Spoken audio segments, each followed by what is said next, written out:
नमस्कार, मैं रवीश कुमार। राम मंदिर और हिंदी के अखबारों की राम पत्रकारिता।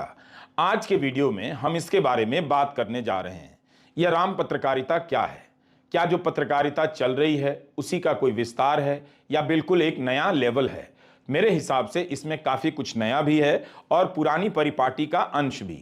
क्या राम पत्रकारिता पत्रकारिता के क्षेत्र में कोई नया आदर्श या मर्यादा कायम कर रही है? तो जवाब है नहीं, ऐसा बिल्कुल भी नहीं है, क्योंकि आज के भारत में अब यह संभव नहीं है, खासकर मुख्य धारा के किसी अखबार या चैनल के लिए जिसे हम गोदी मीडिया कहते हैं।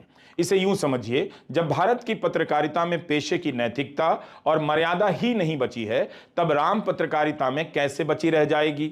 इस समय ही यह देखने का विषय है कि हिंदी के अखबार राम मंदिर के निर्माण से जुड़ी किस तरह से खबरें छाप रहे हैं और छापने के लिए किस किस तरह की खबरों का उत्पादन कर रहे हैं। उत्पादन का हमने जानबूझकर इस्तेमाल किया। कहने का मतलब है कि पन्ना भरता रहे, खबरें छपती रहें, इसके लिए हर तरह के आयोजन को खबर का रूप दिया जा रहा है। इतना विस्तार से भारत में कोरोना को भी कवर नहीं किया गया, किसी भी राजनीतिक या आर्थिक संकट को कवर नहीं किया गया। हमने अमर उजाला और दैनिक जागरण की खबरों का ही संकलन किया है, वह भी हर दिन का नहीं। इन खबरों की तस्वीरों को अपने इंस्टाग्राम पेज पर डाला है ताकि आप भी देख सकें कि एक एक डिटेल का कवरेज हो रहा है। दरवाजा कहां से आ रहा है, घंटा कहां से आ रहा है, पहला पत्थर किसने रखा, पहला पत्थर किसने तराशा, घी कहां से, सूत कहां से और अगरबत्ती कहां से आ रही है, सोने का दरवाजा लगा है, यह भी खबर है। और इन सब का विस्तार से कवरेज किया जा रहा है।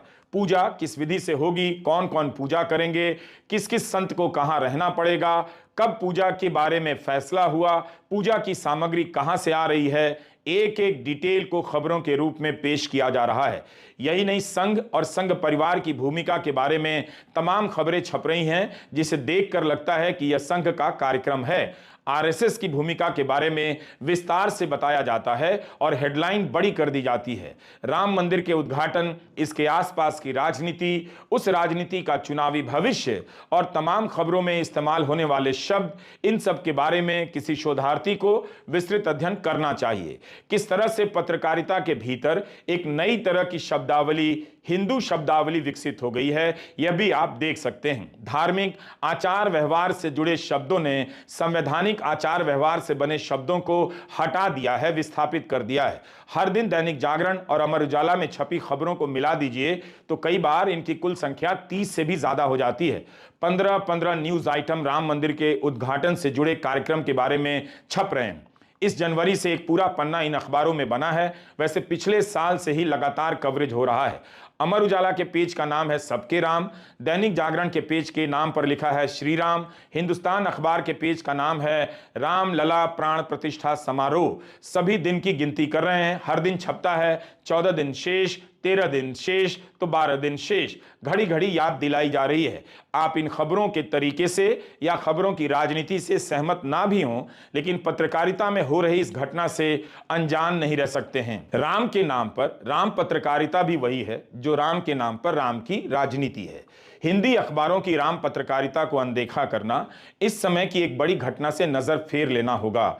इस पत्रकारिता ने किस तरह का माहौल बनाया है यूपी और बिहार में, अपने पाठकों में किस तरह के मानस या सोच का निर्माण किया है, इस पर आप एक वीडियो में हमसे जवाब हासिल नहीं कर सकते।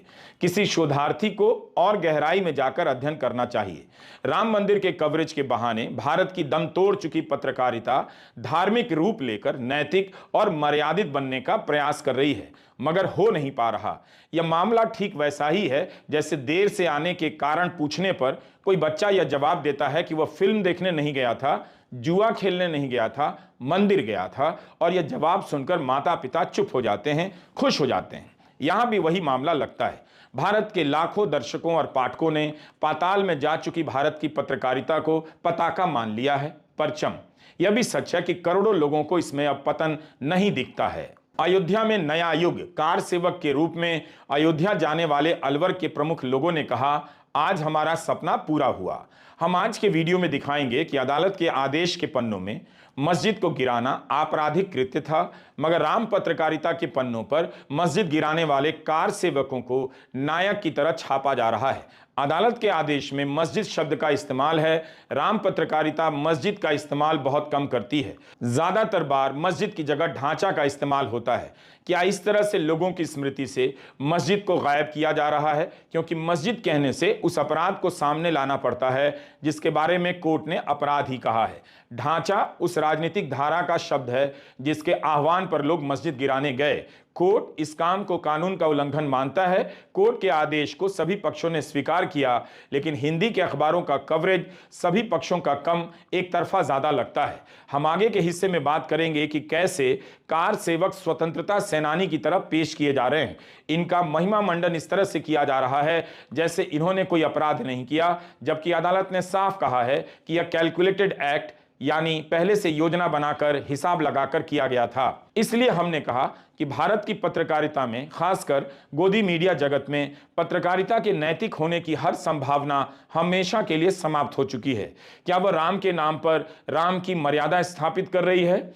इसमें आप नरेंद्र मोदी और संघ पर सवाल कर हीरो नहीं बन सकते। उनकी राजनीति के रास्ते में आकर आप पहली खबर कभी नहीं बन पाएंगे। कहने का मतलब है, हिंदी अखबारों में मंदिर कवरेज के बहाने बीजेपी के राजनीतिक प्लेटफॉर्म को जिस तरह से मजबूत बनाने का काम किया जा रहा है, उसके लिए इनके संपादकों को, मालिकों को राम ध्वज तो भेंट किया ही जाना चाहिए।